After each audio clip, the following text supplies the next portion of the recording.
Over the last year or so, I've seen the discussion pop up here and there regarding the status of the Sonic series, whether or not it's AAA, and if it ever was, and if so, what is it about recent times that make it not so? Because I'm a YouTuber with nothing better to do but state opinions that make people hate me, I'm here to throw in my own 2 cents, so let's discuss it, shall we? Firstly, let's start with what makes a AAA game, or what a AAA game is. Well, if you ask me personally, I regard it as an outdated term, but according to the Wikipedia, the Peoplespedia, AAA is an informal classification of games developed or distributed by mid-sized or major publishers, typically having higher development and marketing budgets compared to other tiers of games. I paraphrased a bit there, but you get the idea. What this means is that AAA, as it is commonly used, is given out on a silver platter to developers and publishers who essentially just have a good or big name for themselves in the industry, usually indicating quality. However, you need look no further than the past year of 2023 to tell that isn't always guaranteed to be the case. And in regard to the Sonic series, that has not been the case for quite some time if you ask me. Also, if you ask me, I hate how I have to keep saying if you ask me because no one's asking. There's nobody else even around. It's pretty lonely sometimes. If you ask me, the term AAA shouldn't be given out all willy-nilly as it often is now. It should be a status that is earned on a case-by-case basis that speaks to a game's quality. Probably just a me thing and my L take of the day, but because it's a me thing and this is a me video, that's going to be the means of which I address the term AAA for this discussion, as it allows me to ask the following more easily. Is Sonic deserving of the status AAA? Well, no. Have you seen these last few games? But that begs the question of why not, and how can it? Which brings us around to the topic of today's video, of how to make Sonic feel AAA again. Now, because I'm addressing the essence and implication of a AAA game rather than the definition, this video, and by extension this discussion, will highly be subjective, if the concept of AAA gaming wasn't already. That is to say that the suggestions and points brought up in this video will largely be that, subjective. So don't be taking any of this on a personal level. It's a-okay if you regard the Sonic series as AAA, but me, the person whose video you're watching, do not, and thus I will explain why and how, at least for me, that could be improved. But if I keep meandering this subject any further, I'm going to start defining the word opinion, so let's just get into it. So, what is it about the Sonic series that holds it back from feeling AAA? Well, you need look no further than the last big mainline entry developed by Sonic Team, who ideally should be spearheading the standards of Sonic games as a whole, Sonic Frontiers. A game that more so at launch, but even still today, falls short of the expectations I have of a AAA game. How? Pop-in is a constant immersion breaker, cohesive art direction and design may as well be non-existent, game has minor bugs and glitches that quickly compile into mass intrusion, missing and cut content is noticeably abundant, and the game's initial finale feels rushed. I could go deeper into those points in this video, but this is not intended to be a critique of Frontiers, rather I'm using it as an example of frequent issues that have been plaguing the series for a while now, whether that be lacking quality, presentation, or substantial content for their pricing. When I think AAA, I think of a game that releases in solid condition, with all of, if not the majority of its content intact on day one.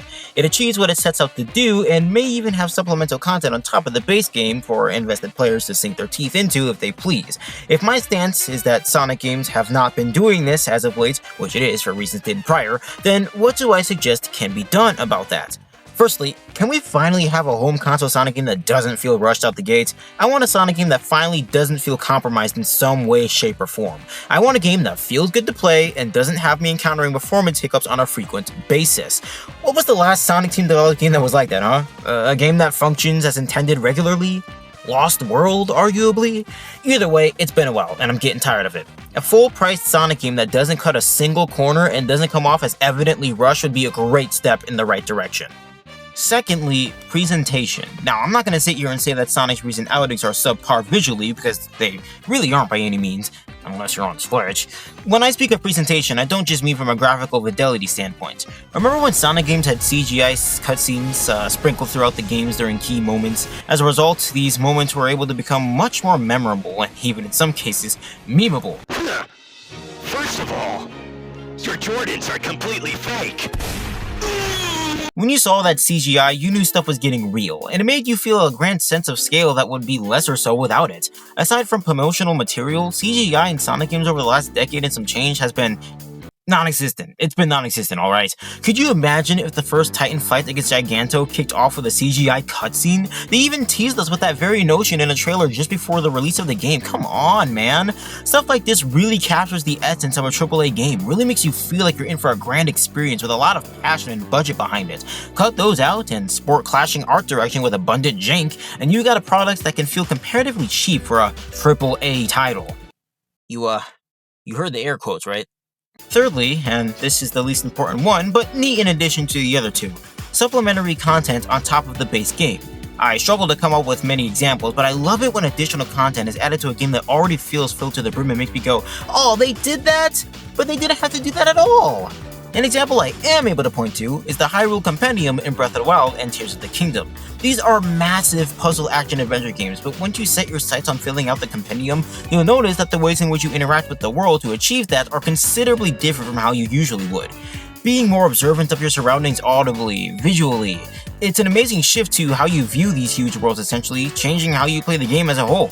Taking care not to scare off wildlife, observing the equipment of NPCs, and seeking out certain enemies to capture their droppings and register them. Not to mention that filling out the compendium in and of itself is rewarding as you gain more insight of the world building and sheer scope of attention to detail within these games with every entry that you fill. They didn't need to do this, but they did, and it's great. Things like this are what make you feel like you're playing something grand, even if that feeling is just an illusion. I can see an argument for games like 06 and Secret Rings feeling larger in scope for Forces and Frontiers due to them having multiplayer content. Whether that content is quality or not is not the point here. The point is that additional content, ideally stapled onto a base game that is solid, is a great way to make a game feel AAA, even if that game may even just be an indie. Also, I'm not saying that 06 and Secret Rings are larger in scope than Forces and Frontiers, I'm just using an example that someone could say. Why am I explaining this? Anyway, this entire video is about the essence of AAA rather than the classification, in case there are those who forgot, so... moving on. Unconditional quality, improved presentation, and supplementary content are the three big things, for me anyway, that I'm kinda just not seeing in recent releases regarding this series. So if you ask me, no, Sonic is not a AAA franchise, but I do have faith that he can get himself there again.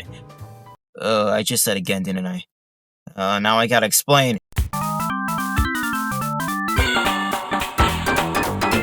According to Wikipedia, the Peoplespedia, the term AAA began to see use in the late 1990s by video game retailers. Well, what was Sonic's status around that time? Well, Saturn aside, Sonic made a splash on Sega's last home console, the Dreamcast, with Sonic Adventure. Sonic Adventure is a game I would say is AAA for its time.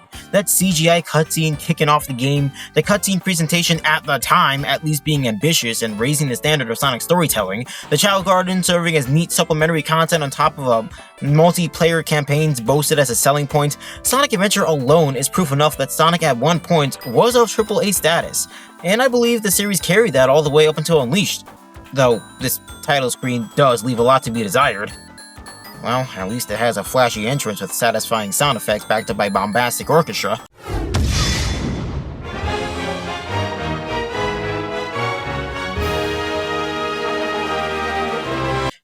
What's your excuse? But yeah, that's just about the gist of it. Sonic used to be a AAA status, but as of late, it's had a fall from grace. Give it some time, and I think he'll be able to get back on his feet again at some point. What are your thoughts, though? Is Sonic still AAA status to you? Was the series ever? Do you really think Frontiers is a AAA title? Let me know in the comments below. Look forward to seeing you there. Miguel signing off.